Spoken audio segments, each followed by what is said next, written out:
Hello children, मैं आपका CP sir आज आपको क्लास 9th के हिस्ट्री से chapter first the French revolution के मुख्य बिंदु द रिजल्ट ऑफ रेवोल्यूशन के बारे में पढ़ाएंगे कि आखिरकार जो फ्रेंच रेवोल्यूशन 14 जुलाई 1789 को स्टार्ट हुआ था उसका परिणाम क्या हुआ, उसका रिजल्ट क्या हुआ और इसका पूरे विश्व पर ही नहीं बल्कि फ्रांस में इसका क्या प्रभाव पड़ा।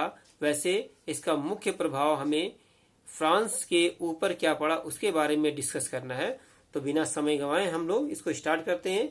तो पहला जो रिजल्ट इसका हुआ इस रेवोल्यूशन का वो था Louis 16 recognise the national assembly and accepted the newly written constitution, यानी कि लुई 16 ने उस नेशनल असेंबली को रिकॉग्नाइज कर दिया जो थर्ड स्टेट के लोगों ने जनरल असेंबली से वॉकआउट करने के बाद और टेनिस कोर्ट में इकट्ठा होने के बाद बनाया था। यानी कि टेनिस कोर्ट में जो असेंबली बनी थी उसी को नेशनल असेंबली कहा गया और इसी असेंबली को लुई 16 ने रिकॉग्नाइज कर लिया and accepted the newly written constitution.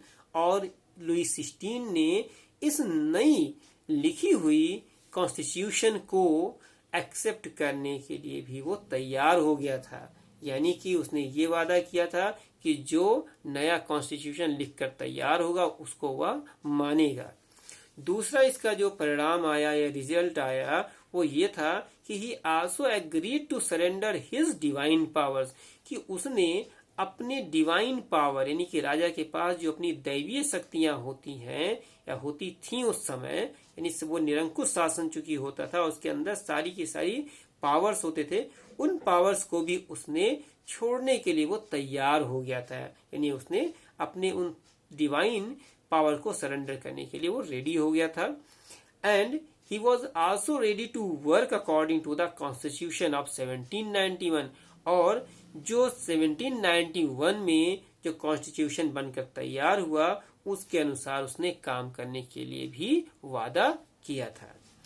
तीसरा इसका जो रिजल्ट हुआ वो ये था कि federal system was abolished from the France, यानी फेडरल सिस्टम जो चल रहा था फ्रांस में उसके अलग अलग प्रोविंसेस में यानी राज्यों में, छोटे छोटे राज्यों में जो नोबिलिटीज रूल कर रहे थे वो हटा दिए गए, वो सरदार हटा दिए गए और जो लोगों के ऊपर जो टैक्सेस लदे हुए थे, कर्जे थे, उनको भी हटा दिया गया।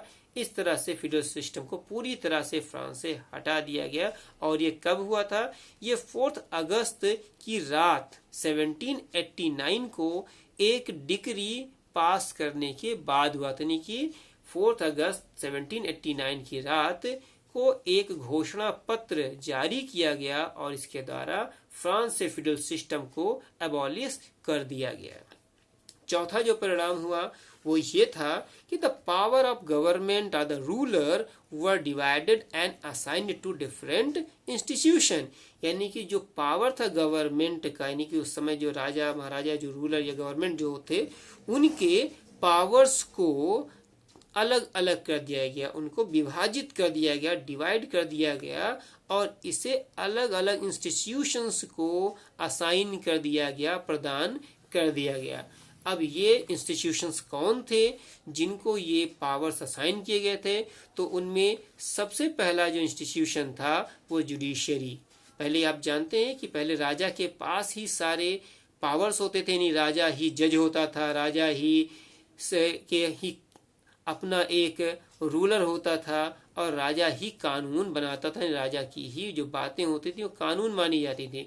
लेकिन अब उन शक्तियों को, डिवाइन जो पावर थे, उनको तोड़ दिया गया और उन्हें 3 अलग अलग इंस्टीट्यूशन में बांट दिया गया और उसे नाम दिया गया जुडिशरी, एग्जीक्यूटिव और लेजिस्लेचर।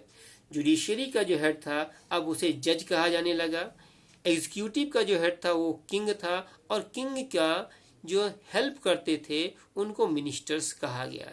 इसके बाद में लेजिस्लेचर जो था ये नेशनल असेंबली में जो चुने हुए मेंबर्स होते थे उनसे बनता था अब हम इस नए इंस्टीट्यूशंस के बारे में और डिस्कस करेंगे, लेकिन एक महत्वपूर्ण जो कुछ इसमें बिंदु है उनके बारे में भी हम डिस्कस करेंगे, जिनमें से जब नेशनल असेंबली बनी थी तो उस समय फ्रांस के समाज को 2 वर्गों में विभाजित कर दिया गया था।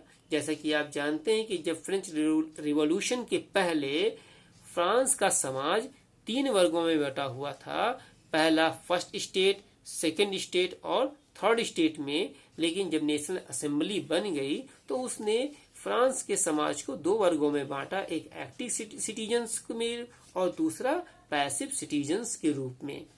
तो एक्टिव सिटीजन्स में वो लोग आते थे, वो भी मेन आते थे, मेन यानी कि मेल, पुरुष, यानी कि एक्टिव सिटीजन्स वो लोग होते थे जो 25 वर्ष से ऊपर उम्र के लोग, यानी कि only men are male of 25 years above age, यानी कि एक्टिव सिटीजन्स में 25 वर्ष से ऊपर की उम्र वाले पुरुष आते थे।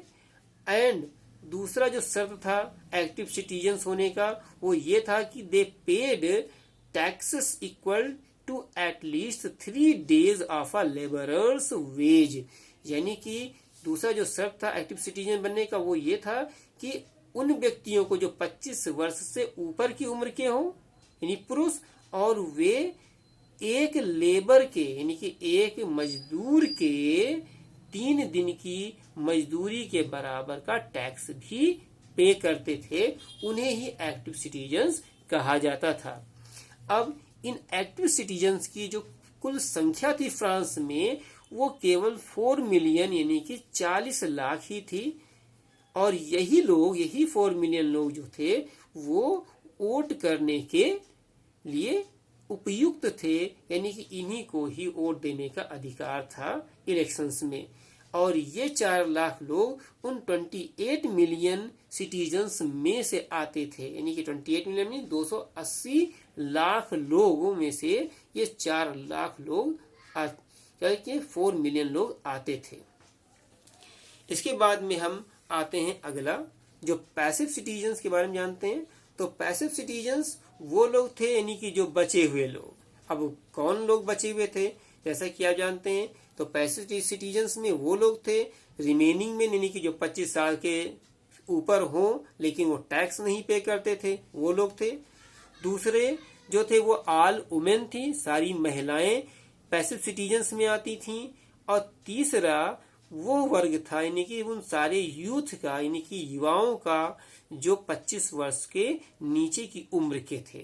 तो इस तरह से हमें पता चल गया यानी कि एक्टिव सिटीजन्स वो लोग थे, वो मेल व्यक्ति थे जो 25 वर्ष के ऊपर की उम्र के हों और वे कम से कम 3 दिन की मजदूरी टैक्स के रूप में सरकार को देते थे।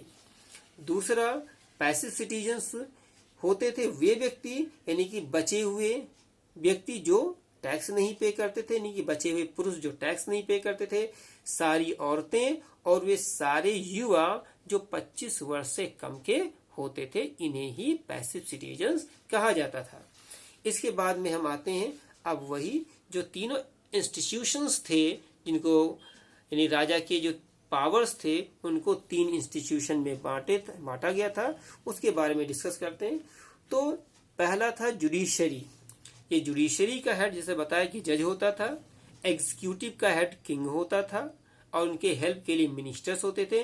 तीसरा लेजिस्लेचर होता था, लेजिस्लेचर में नेशनल असेंबली के चुने हुए मेंबर्स होते थे। और ये जो नेशनल असेंबली होती थी ये किंग और मिनिस्टर्स दोनों पर कंट्रोल करती थी। और जो राजा होता था उसके पास एक वीटो पावर था। क्या था?